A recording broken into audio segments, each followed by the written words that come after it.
Greetings. Construction design and management compliance is not achieved through documents alone. It is achieved through structured thinking, accountable decisions, and demonstrable capability.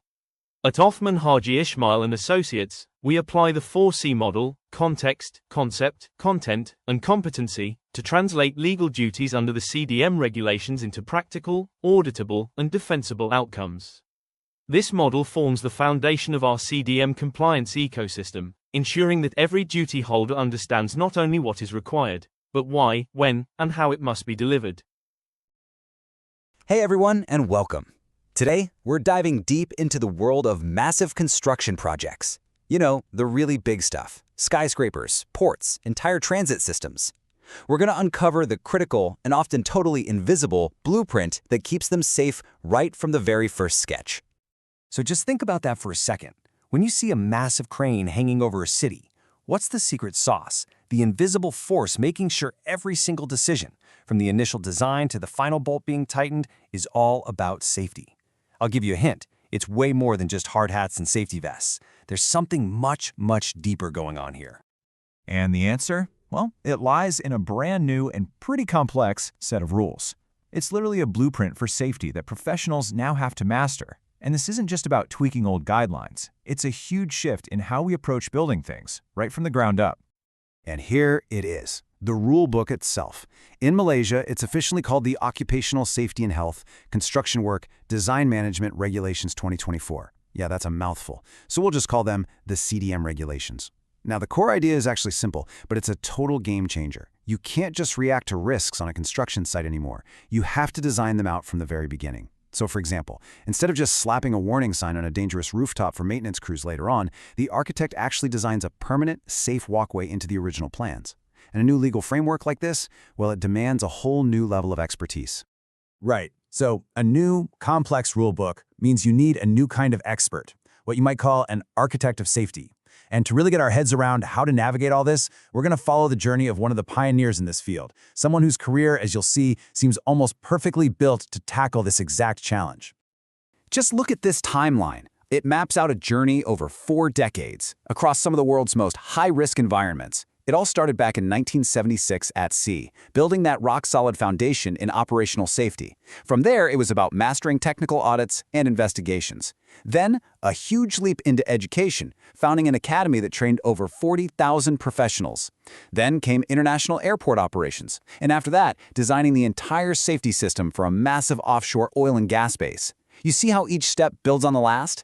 It's this incredible layering of expertise that all led to one place, founding a specialized advisory firm to do exactly this work. And that's the key, right? This wasn't just a series of jobs, it was a journey driven by one single philosophy, an unwavering commitment to safety, leadership, and integrity. That's the common thread that connects a career in the open ocean with the design of a modern skyscraper. Okay, so you have all this incredible, hands-on experience from decades of work, but how do you take all those lessons and forge them into a practical, powerful system? I mean, how do you bottle a lifetime of knowledge and create a repeatable framework that other people can actually use to navigate these new CDM regulations? Well, here's the answer. The 4C model. It's a really disciplined way of thinking. First up is context. You have to understand the rules, the realities of the project, and the client's culture. Then comes concept, which is all about defining the strategy, the big picture plan for designing safety in. Next is content. This is where you develop the actual documents, the paperwork that provides proof and traceability. They call this the golden thread of compliance, a clear, unbroken record of every safety decision. And finally, and this is so crucial, you have competency, making absolutely sure that the people on the ground have the right skills and training to get the job done safely.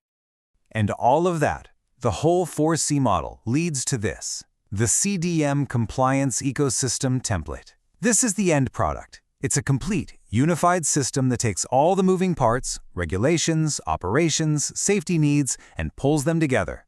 It just makes sure everyone is on the same page and working together from day one. All right, so the theory sounds great. We have the expert, we have the system, but here's the million-dollar question. Does it actually work out there in the real world? Let's take a look at the kind of impact this approach has had on some major projects. And here's what makes it so effective. It isn't just for one person or one team. It's designed to support every single key player, or what the regulations call duty holders. We're talking about the client paying for the whole thing, the principal designers drawing up the plans, the contractors doing the building, everyone. The system makes sure they're all connected, all communicating, and all accountable for safety. And the proof is right here. This isn't just theory spun up in an office. This system has been put to the test across a huge range of really high-stakes industries. We're talking international shopping malls, massive condominium towers, critical infrastructure like ports and public transit, even industrial facilities and international housing projects. A track record like this just proves how powerful and adaptable this whole framework really is. So as we start to wrap this up, it's pretty clear that this is about so much more than just a new law or a stack of documents. When you pull back and look at the big picture, this is about a core philosophy on what true safety really means for the world we build around us. And this mission statement, man, it just says it all. The ultimate goal isn't just to help one company check a box and comply with the law. It's about lifting up the entire country's safety performance by empowering every single person who has a duty to keep others safe. So I'll leave you with this final thought to chew on. Is true, lasting safety really just about compliance? Checking a box? Or is it about competence? About building the skills, the knowledge, and the systems to get it right every single time? After the journey we've just explored, I think the answer is pretty clear. Thanks for joining me. Thank you for your patience. CDM compliance will happen, by choice or by enforcement. Delay does not protect duty holders, it exposes them. Act now. Comply properly. Accountability under CDM 2024 begins with the decisions you make today.